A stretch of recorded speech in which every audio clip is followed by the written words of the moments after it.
श्री शिवाय नमस्तुभ्यम। श्राद्ध पक्ष शुरू हो गए हैं और आपको जब भी समय मिले, भले ही प्रतिपदा, पूर्णिमा और 2 अक्टूबर तक जब भी समय मिले, बड़े सरलतम तरीके से अपने घर पर इन उपायों को करने से आप अपने भाग्य की रेखाओं को प्रबल कर सकते हैं। सबसे पहला तुलसी का ही उपाय है, ध्यान से सुनिएगा और अंत तक बने रहिएगा। करीब करीब सभी उपाय मैंने इस वीडियो में बताने का प्रयत्न किया है जो आपके काम के रहेंगे, तो अंत तक सुने और बने रहिएगा। सबसे पहला उपाय तो तुलसी का ही है जो बड़े प्रेम पूर्वक आप अपने घर पर कर सकते हैं।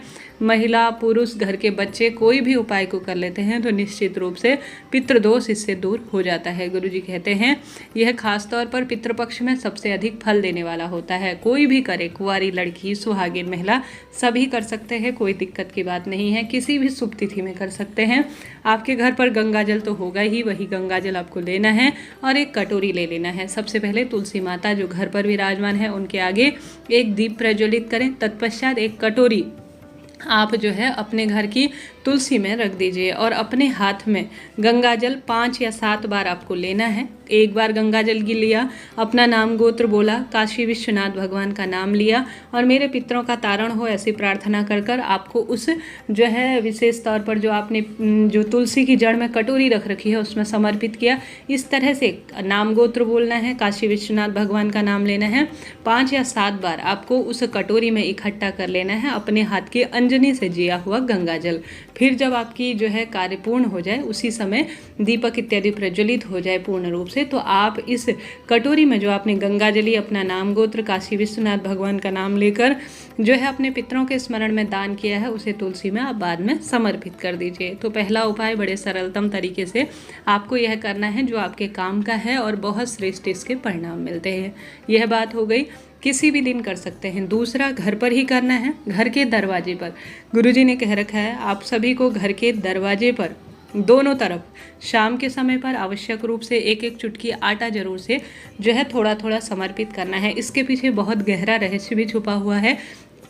कहा जाता है हमारे पितृदेवता शाम के समय हमारे घर के आसपास 16 दिनों के श्राद्ध पक्ष में भ्रमण करते हैं और अपने वंशजों द्वारा दिया गया जो भोजन होता है, जल होता है, उसे ग्रहण करते हैं और इससे परम सुखों की अनुभूति होती है। कई भक्त तो पकाया हुआ अन्न भी रखते हैं अपने घर के दरवाजे के बाहर। हालांकि यह सभी की अपनी क्षमता, सोचने की शक्ति है, परंतु अगर घर के बाहर, दरवाजे के बाहर एक एक चुटकी दोनों तरफ अगर आप एक एक चुटकी आटा रखते हैं और विशेष तौर पर मन में भावना करते हैं कि रात्रि को मेरे पितृदेवता आएंगे भ्रमण करते हुए, तो वह इस जो है इसे ग्रहण करेंगे और मेरी जो है कामना सिद्ध करेंगे और तृप्त होंगे, तो निश्चित रूप से आपकी सभी बाधाएं इससे दूर होती हैं और पितृदेवता तृप्त होते हैं। तो कहीं नहीं जाना, घर के दरवाजे पर नियम बांध लीजिए। कुछ भी नहीं कर सकते हैं तो घर के दरवाजे के दोनों तरफ आप सभी को आवश्यक रूप से एक एक चुटकी आटा जरूर से समर्पित करना है। साथ ही नियम बांध दीजिए, घर के दरवाजे पर या घर की रसोई में एक दीपक पितरों के नाम का जरूर से लगाएंगे। साथ के साथ गुरुजी ने कहा है पितृपक्ष में सभी को नियम बांधना है कि घर के दरवाजे पर जल का छिड़काव आपको जरूर से करना है। तो यह बात हो गई 3 उपाय की। बढ़ते हैं चौथे उपाय की तरफ। यह उपाय खास तौर पर गुरुजी ने कहा है वृषकपि का नाम लेना है। उपाय को करने के लिए किसका नाम लेना है? वृषकपि का नाम लेना है। जो आप गौ माता के लिए रोटी निकालते हैं ना, अर्थात जो पितृपक्ष में, श्राद्ध पक्ष में गौ माता के लिए रोटी बनाते हैं, उसमें आपको या तो कुछ खीर रखना है या चावल रखना है या कुछ गुड़ या शक्कर जो भी आपके पास है, कुल मिलाकर मीठा रखना है और इसे ले जाकर आप सभी को वृषकपि का नाम लेकर गौ माता को खिला देना है। संभव हो तो आपका मुख दक्षिण दिशा की ओर होना चाहिए इस कार्य को करते हुए। तो कमेंट्स में लिख दीजिए वृषकपि जो है, जो महादेव का सुंदर एक नाम है, स्मरण है, उसका आप कमेंट्स में लिख दीजिए और हर हर महादेव लिखना ना भूलें। मेरे द्वारा दी गई जानकारी आपके लिए उपयोगी रहती है तो लाइक करें, शेयर करें, सब्सक्राइब करें। कोई भी प्रश्न हो तो आप तुरंत कमेंट्स के द्वारा पूछ लीजिएगा। बहुत सुंदर स्वरूप में सभी सवालों का जवाब आपको प्राप्त होगा। साथ के साथ गुरुजी बताते हैं अगर लंबे समय से विवाह की अड़चन है, पुत्र प्राप्ति की कामना चाहते हैं, जीवन में हर स्वरूप से धन और परिवार में परेशानियों से घिरे हुए हैं, तो जो पितरों की 3 बेटियां हैं, कला, मैना और धन्या, इनका स्मरण करते हुए 3 चावल के दाने और 3 सफ़ेद फूल घर के दरवाजे पर आप सभी को किसी भी दिन कटोरी में रख देना है रात भर। ठीक है, मैना, धन्या और कला 3 बेटियों का नाम लेना है। 3 चावल और 3 सफ़ेद फूल घर के दरवाजे पर आप सभी को रख देने हैं।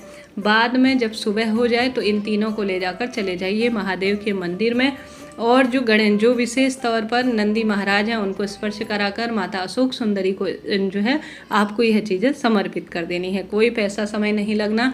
3 की संख्या लेनी है। मैना धन्या कला 3 बेटियों का स्मरण करना है, नंदी महाराज को स्पर्श कराना है और माता अशोक सुंदरी के स्थान पर समर्पित कर देना है। प्रार्थना करनी है कि पितृपक्ष के महादिनों में आपका सर्वश्रेष्ठ उपाय करने जा रहे हैं, हमारे भाग्य की रेखाओं को प्रबल करें और आने वाली रोग संकट विपदा को दूर करें। ऐसी प्रार्थना जो कर 3 चावल 3 सफ़ेद फूल का उपाय कर लेता है उसके भाग्य प्रबल हो जाते हैं, ऐसा शास्त्रों में कहा गया है। तो बहुत सरल सुंदर उपाय है, तो क्यों ना कर लिया जाए। देखिए, इन दिनों पितृ हमारे भ्रमण करते हैं धरती पर।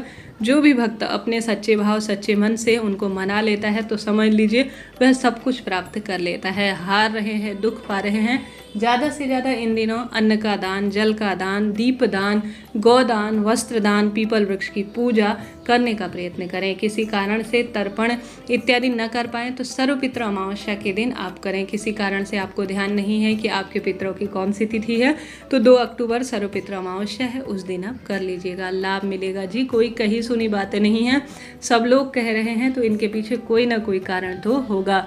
पितृदोष अगर लगता है तो घर में वंश वृद्धि, पुत्र संतान की प्राप्ति नहीं होती। पुत्र होती ही है तो मानसिक शारीरिक रूप से परेशान होती है, खासतौर पर पुत्रों पर पितरों का ऋण रहता है, ऐसा शास्त्रों में लिखा गया है। गरुड़ पुराण पढ़ी है, कोई ऐसे चलते फिरते नहीं कह रहे हैं, सुनी है चीज़ें, समझी है, उसके बाद ही आपको ज्ञान पहुंचा रहे हैं। तो ज़्यादा से ज़्यादा जो संतान प्राप्ति, विवाह की अड़चन, कलह कलेश में व्यक्ति घिरा हुआ है, पितृपक्ष में पितरों को प्रसन्न कर लीजिए। देवताओं की पूजा भले ही कम करिए परंतु पितरों की पूजा जरूर से करिए, ऐसा शास्त्र वर्णन कहता है। पितरों के लिए साल भर की सुंदर तिथियां विराजमान है। सावन का महीना आता है, नवरात्रि माता रानी को समर्पित तिथि हैं, परंतु 16 दिन ही ऐसे हैं जो श्राद्ध पक्ष में सबसे ज़्यादा विशेष होते हैं पितरों के लिए। तो इन दिनों का लाभ उठाएं और भाग्य की रेखाओं को चमकाएं। तो इतने सारे सुंदर उपाय मैंने आपको बताए, किसी भी दिन कभी भी कर लीजिएगा, निश्चित रूप से आपको लाभ मिलेगा। साथ के साथ एक घर की रसोई में गुरुजी ने बता रखा है, एक आपको पानी का जो है लोटा लेना है, गिलास लेना है, जग लेना है, कोई कलश लेना है तो तांबे का लोटा वह लेना है, उसमें एक रुद्राक्ष डाल देना है और एक चावल का दाना डालना है।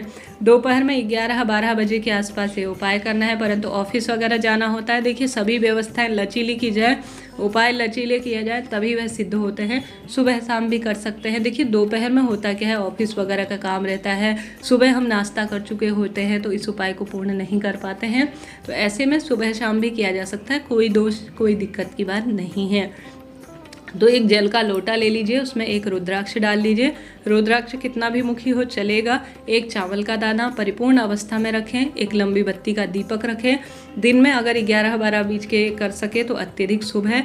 दक्षिण दिशा की ओर लंबी बत्ती का दीपक लगाएं, 1-2 घंटा इसे रखें, अर्थात प्रदोष काल तक इसे रखें और इसके ऊपर अपना हाथ रखें सीधा और इसे ले जाकर रुद्राक्ष तो आप निकाल लीजिए, चावल का दाना और जल का लोटा कि हे प्रभु मेरे परिवार से सभी पितृदोष दूर हो, कष्ट संकट कट जाए, ऐसी प्रार्थना करते हुए ऊपर से अपना दाहिना हाथ रखकर महादेव के शिवलिंग पर इसे समर्पित कर दीजिए। इसे रखना घर के मटके के पास है, घर की रसोई में, इस बात का आप ध्यान रखिएगा। ठीक है जी, यह बात हो गई।